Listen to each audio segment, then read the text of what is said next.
हमारे पास आंकड़े आ रहे हैं और आंकड़ों के अंदर बीजेपी मैजिक नंबर यानी 272 के करीब जा सकती है। एनडीए अभी जा सकती है, लेकिन अभी थोड़ा पीछे चल रही है। इंडिया अलायंस 94 से 106 के बीच में है। आप इसको कैसे देखते हैं? आपको नॉर्दर्न पार्ट ऑफ इंडिया में, राजस्थान में थोड़ा नुकसान हो रहा है, महाराष्ट्र में थोड़ा नुकसान हो रहा है, कर्नाटक में कुछ सीटों का नुकसान हो रहा है, लेकिन मेजर गेन्स ओडिशा से हो रहे हैं, तेलंगाना से हो रहे हैं, ये दिखाई दे रहा है, और आंध्र से हो रहे हैं। बंगाल का नंबर अभी आएगा। देखिए, ये जो आंकड़े हैं जिनकी आप चर्चा कर रहे हैं, ये एग्जिट पोल है। और मुझे याद है जब 2014 और 2019 के भी हमने एग्जिट पोल देखे थे और फाइनल आंकड़े जो आए थे तो एग्जिट पोल से कहीं आगे थे। मैं आपको सिर्फ यही कहना चाहता हूँ कि ये इस समय जो ट्रेंड्स मैं देख रहा हूँ, जैसे कर्नाटक में हमारी 48% वोट शेयर, हमारा केरला में 22% वोट शेयर, और केरला में भी हम 3 सीटों की बात कर रहे हैं। हम तमिलनाडु में भी अकाउंट खोल रहे हैं, और आप आंध्रा और तेलंगाना को देखिए, उड़ीसा को देखिए, वेस्ट बंगाल में हमारी 6-8 कम से कम इंक्रीज होगा।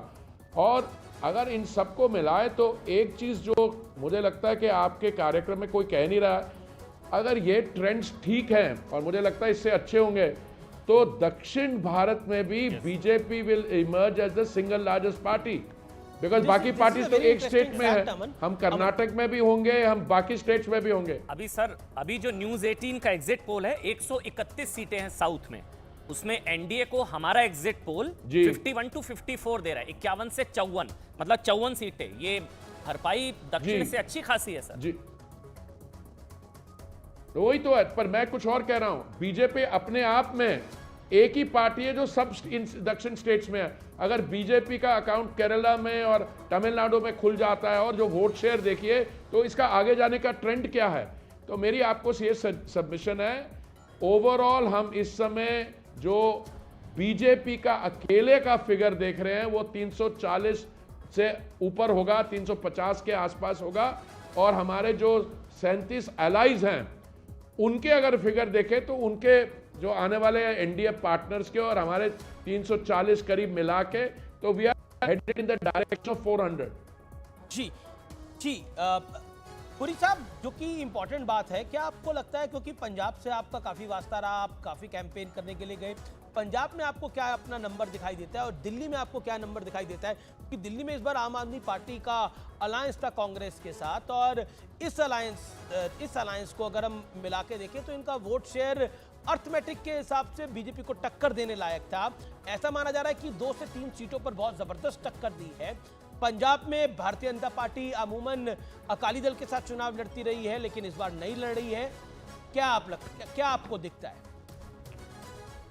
देखिए, आप बात कर पंजाब और आप एक दो राजनीतिकों के बारे में, आम आदमी पार्टी और कांग्रेस पार्टी, आपके साथ आपका संपर्क हमारे साथ टूट रहा है पुरी साहब। We will connect with you again, क्योंकि कुछ दिक्कत आ रही है, टेक्निकल इशू आ रहा है।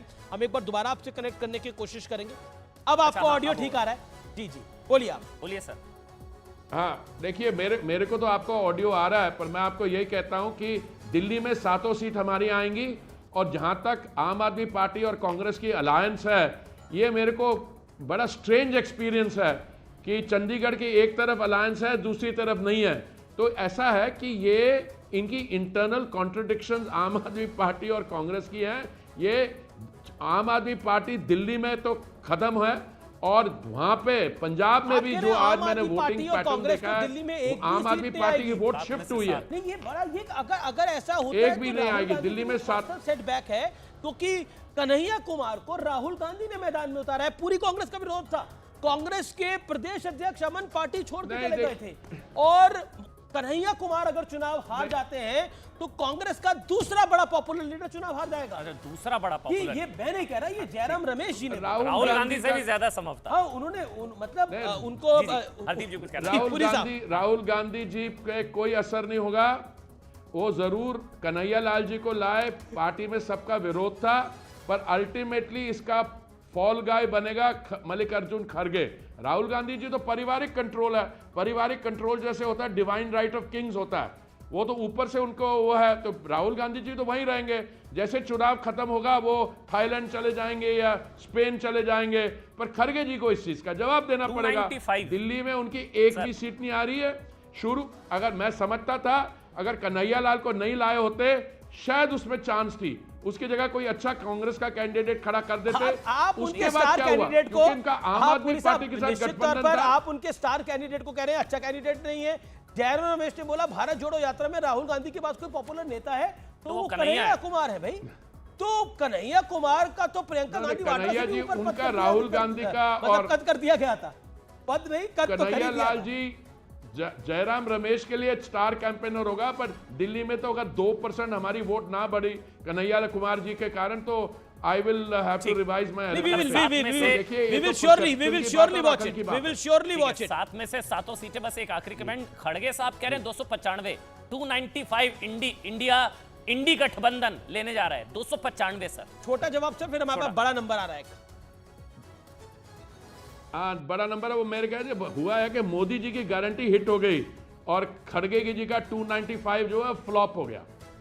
जी जी जी, आपका शुक्रिया पुरी साहब हमारे साथ जुड़ने के लिए। लेकिन सतीश के सिंह एनी गेस, क्योंकि दिल्ली का नंबर हम कुछ देर में दिखाने वाले हैं, पंजाब का नंबर हम दिखाने वाले हैं कुछ देर के अंदर। आपके एनी गेसेस सतीश जी?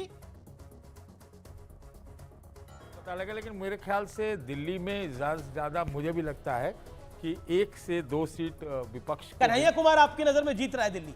मुझे बहुत मुश्किल लगता है।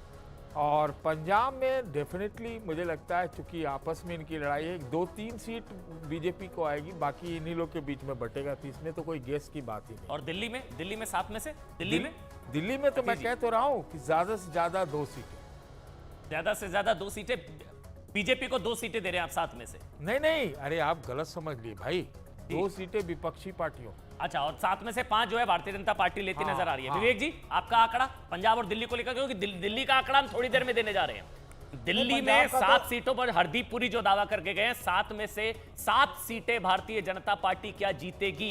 क्या कन्हैया चुनाव हारेंगे? क्या प्रवीण खंडेलवाल चुनाव जीतेंगे? क्या होगा क्या नहीं होगा? बांसुरी स्वराज चुनाव जीतेंगी नहीं जीतेंगी? लेकिन अमीश जी, लेकिन दिल्ली का नंबर, पंजाब का नंबर, हरियाणा का नंबर, हिमाचल प्रदेश, उत्तराखंड का नंबर, जम्मू कश्मीर, लद्दाख का नंबर हम कुछ देर में अपने व्यूअर्स को बताने वाले हैं।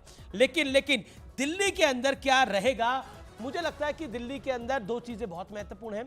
कन्हैया कुमार के एंट्री के बाद ये चुनाव बदलावन, और ये बीजेपी के लिए प्लस गया चुनाव। और मैं इसलिए ये बात को बोल रहा हूं कि कन्हैया कुमार की जो इमेज है वो इमेज कांग्रेस पार्टी को बिल्कुल सूट नहीं करती है, लेकिन वो इमेज बीजेपी को सूट करती है। आई थिंक मुझे ऐसा लगता है कि कोई भारतीय जनता पार्टी का व्यक्ति मिला हुआ हो सकता है कन्हैया कुमार को टिकट दिलवाने में, और मेरे कांग्रेस के सोर्स ने बोला कि ये टिकट तो डायरेक्ट राहुल गांधी ने दिलवाई है। प्रेम शुक्ला भारतीय जनता पार्टी के राष्ट्रीय प्रवक्ता अब हमारे साथ जुड़ चुके हैं। प्रेम भाई, जो अमीश जो जिस तरफ इशारा कर रहे हैं, ये कन्हैया के लड़ने से दिल्ली में आपको कितना फायदा? जैसे राहुल गांधी आपके लिए बहुत बड़े टीआरपी है बीजेपी की, राहुल गांधी बहुत बड़े एसेट हैं, तो राहुल गांधी के बाद कांग्रेस पार्टी में दूसरे सबसे बड़े लोकप्रिय नेता बकौल कांग्रेस कन्हैया जी, वो कितने बड़े एसेट साबित होंगे दिल्ली में आपके लिए? प्रेम भाई। देखिए अमन भाई, पत्रकार तो हमेशा जो है एक बड़ा वर्ग है जो श्रीमान राहुल गांधी को सबसे बड़ा एसेट बताता ही है। तो श्रीमान राहुल गांधी ने अपना दूसरा एसेट भी क्रिएट कर लिया है, और ये दोनों एसेट भारतीय जनता पार्टी के एसेट साबित होते हैं। तो कन्हैया कुमार को चुनाव में उतारकर राहुल गांधी ने कांग्रेस समेत आम आदमी पार्टी के दारुण पराभव का प्रबंध किया, ऐसा मुझे कई विश्लेषकों ने बताया। हालांकि आदरणीय नरेंद्र मोदी जी के नेतृत्व में जिस तरह से काम हुआ है, देखिए ऐतिहासिक तौर पर भारत के लोकतंत्र में, संवैधानिक संसदीय परंपरा के लोकतंत्र में मोदी जी पहले व्यक्ति हैं जो चुनाव दर चुनाव जिनकी लोकप्रियता में इजाफा होता है। इंटरेस्टिंग बात है जवाहरलाल नेहरू 3 चुनाव प्रधानमंत्री ये प्रेम शुक्ला 52, 57 का नीचे प्राइम मिनिस्टर ने एक इंटरव्यू में ये बात को बोला था, और इंटरव्यू में ये बात को बोला था कि कांग्रेस हर चीज को कैलकुलेट करे। अगर प्रधानमंत्री मोदी की ये तीसरी टर्म आती है, तो लग रहा है आ रही है, जो एग्जिट पोल कह रहे हैं, जिस तरह का ग्राउंड पे माहौल था, देखिए सीटें 290 होती हैं, 295 होती हैं, 285 होती है, 275 होती है, 315 होती है, 320 होती है बीजेपी। मतलब टर्म कंफर्म है, टर्म अब कितना होगा वो देखने वाली बात है। ये मुझे लगता है opposition is also set for it, लेकिन फिर भी 4 जून का इंतजार करना पड़ेगा। लेकिन नेहरू के बाद, पंडित नेहरू जी के बाद नरेंद्र मोदी एक ऐसे नेता होंगे जो टर्म लेकर आ रहे हैं। और हमको सबको पता है 52 में कैसा चुनाव होता था, 47 में तो किस तरह से पटेल को सारे वोट थे, सरदार वल्लभ भाई पटेल को, उसके बाद पंडित नेहरू को पड़े। तो बहुत इंपॉर्टेंट होगा और ग्लोबल लेवल पे प्राइम मिनिस्टर बहुत सीनियर हो जाएंगे, यानी तीसरे टर्म के नेता हो जाएंगे, तो बहुत सीनियर हो जाएंगे। दिल्ली का डेटा आ रहा है अमन, क्या है? अब पिटारे को खोलिए, कन्हैया कुमार की बहुत फिगर बड़ी क्या है? खबर है भाई, बहुत बड़ी खबर। 5 से 7 सीटें भारतीय जनता पार्टी को मिलती नजर आ रही है। 7 में से 5 से 7 और इंडी गठबंधन जो है वो 1 या 2 सीट जीत सकता है।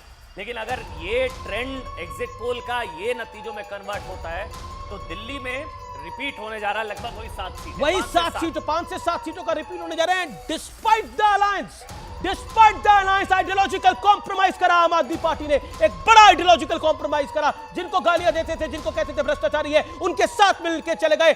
कांग्रेस ने अपना आइडियोलॉजिकल कॉम्प्रोमाइज किया। पंजाब में कांग्रेस को इसका खामियाजा क्या भुगतना पड़ेगा, ये एग्जिट पोल बताएगा। लेकिन महत्वपूर्ण बात यह है अमन कि आज के इस चुनाव के अंदर एक बात बिल्कुल स्पष्ट है कि अगर आप आइडियोलॉजिकल कॉम्प्रोमाइज करते हो, लेकिन ये देश की जनता, जनार्दन है, पुराना गाना है, ये जनता है, ये सब जानती है अंदर क्या है बाहर क्या है।